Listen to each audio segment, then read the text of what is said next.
देव्यै नमः। ब्रह्मलीन श्री स्वामी ओंकारानंदाय नमः।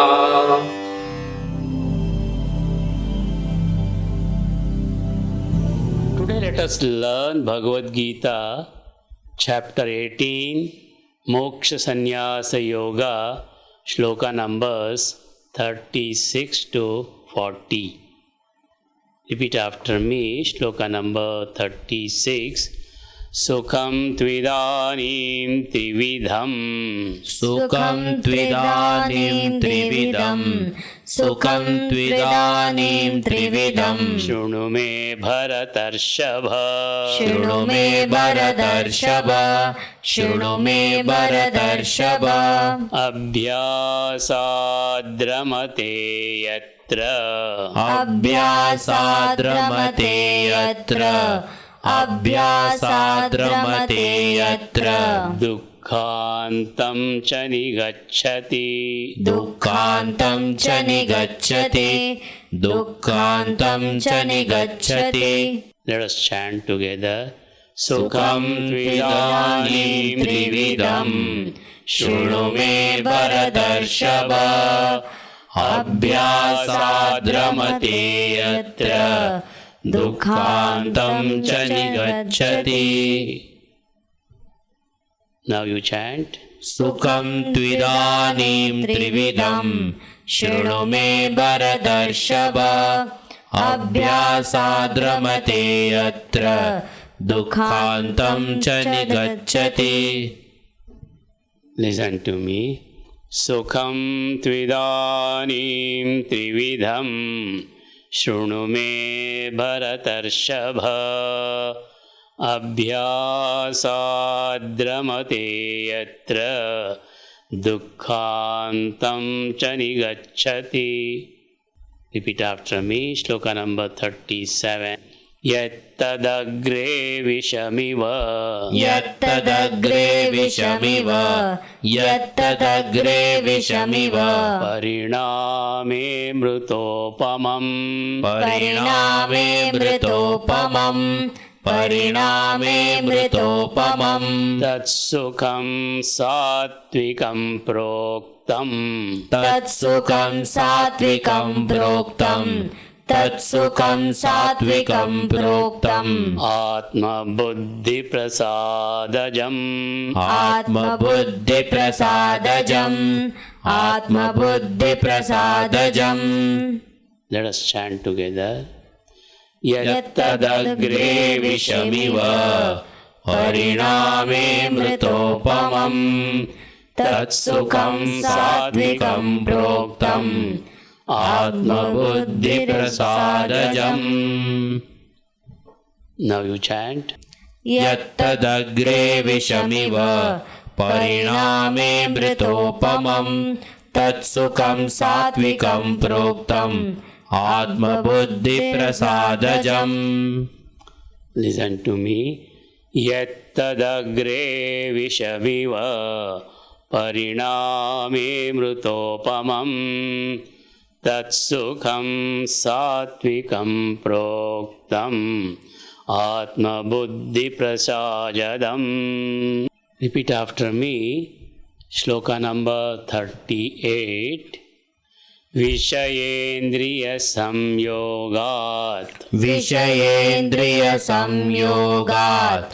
Vishayendriya samyogat. Yattadagre mrutopamam.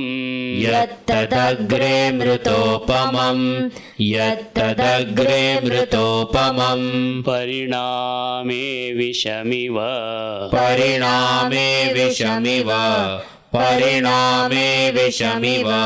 Tatsukham rajasam smrutam. Tatsukham rajasam smrutam. Tatsukham rajasam smrutam. Let us chant together. Vishayendriya samyogat. Yattadagre mrutopamam. Pariname vishamiva. Tatsukham rajasam smrutam. Now you chant. Vishayendriya samyogat. Yattadagre mrutopamam. परिणामे विषमिव तत्सुखं राजसंस्मृतम्. Listen to me.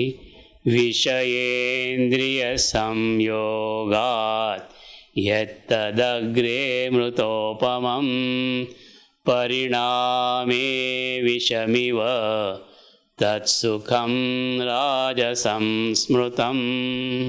Repeat after me. Shloka number 39.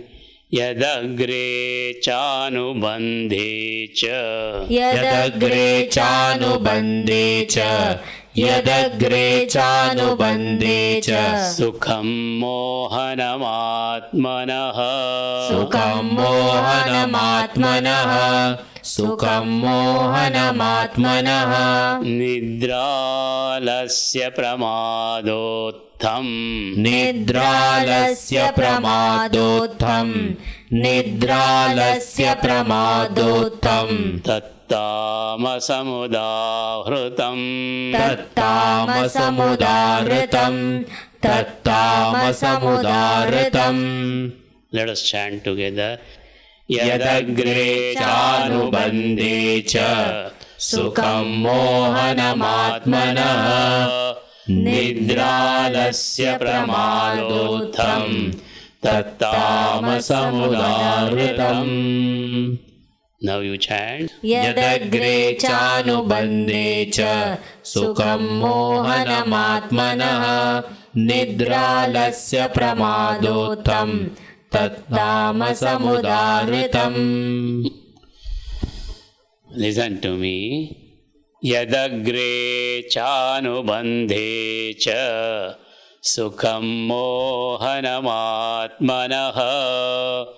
निद्रालस्य प्रमादोत्थम् तत्तामसमुदाहृतम्. Repeat after me. Shloka number 40. Last shloka of the day.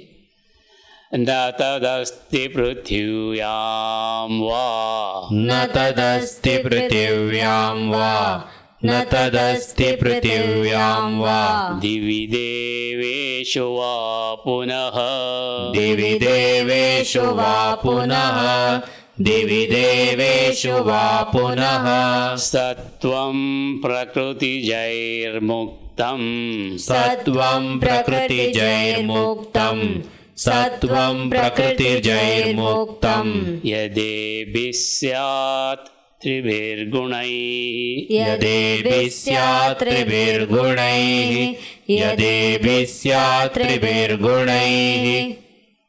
Let us chant together. न तदस्ति पृथिव्यां वा दिवि देवेषु वा पुनः सत्वं प्रकृतिजैर्मुक्तम् यदेभिः स्यात् त्रिभिर्गुणैः. Now you chant. न तदस्ति पृथिव्यां वा दिवि देवेषु वा पुनः सत्वं प्रकृतिजैर्मुक्तम् यदेभिः स्यात् त्रिभिर्गुणैः. Listen to me. न तदस्ति पृथिव्यां वा दिवि देवेषु वा पुनः सत्वं प्रकृतिजैर्मुक्तम् यदेभिः स्यात् त्रिभिर्गुणैः. Now listen to me, all the 5 shlokas of the day. सुखं त्विदानीं त्रिविधं शृणु मे भरतर्षभ अभ्यासाद्रमते यत्र दुःखान्तं च निगच्छति यत्तदग्रे विषमिव परिणामे मृतोपमं तत्सुखं सात्विकं प्रोक्तम् आत्मबुद्धिप्रसादम् विषयेन्द्रियसंयोगात् यत्तदग्रे मृतोपमं परिणामे विषमिव तत्सुखं राजसंस्मृतम् यदग्रे चानुबन्धे च सुखं मोहनमात्मनः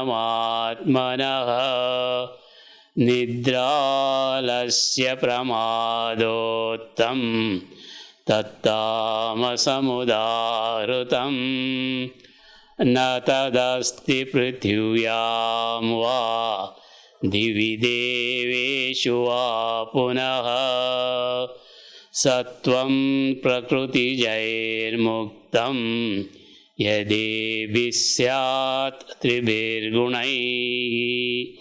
O Arjuna, now listen from me the threefold happiness through the practice of which one rejoices and reaches the end of sorrow.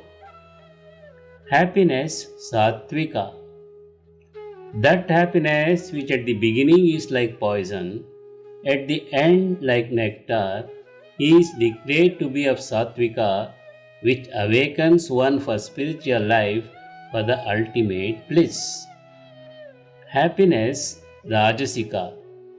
That happiness which comes from contact of the senses with their objects is at the beginning nectar-like, at the end like poison, is spoken of as Rajasika.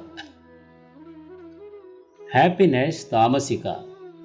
The happiness which both at first and afterwards deludes the self and gives rise to sleep, sloth and heedlessness, that is declared to be Tamasika.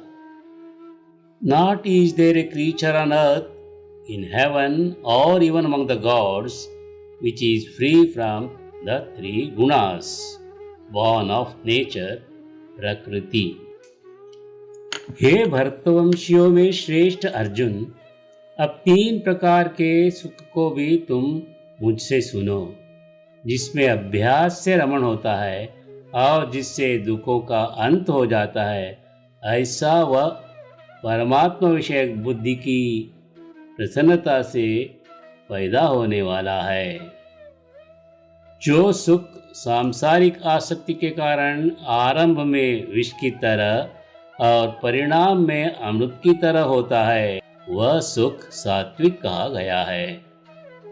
जो सुख इंद्रियों और विषयों के संयोग से होता है, वह आरंभ में अमृत की तरह और परिणाम में विष की तरह प्रतीत होता है, अतः वह सुख राजस कहा गया है। निद्रा, आलस्य और प्रमाद से उत्पन्न होने वाला जो सुख आरंभ में और परिणाम में भी अपने को मोहित करने वाला है, वह सुख तामस कहा गया है। पृथ्वी में या स्वर्ग में अथवा देवताओं में तथा इनके सिवाय और कहीं भी वह ऐसी कोई वस्तु नहीं है जो प्रकृति से उत्पन्न इन तीनों गुणों से रहित हो।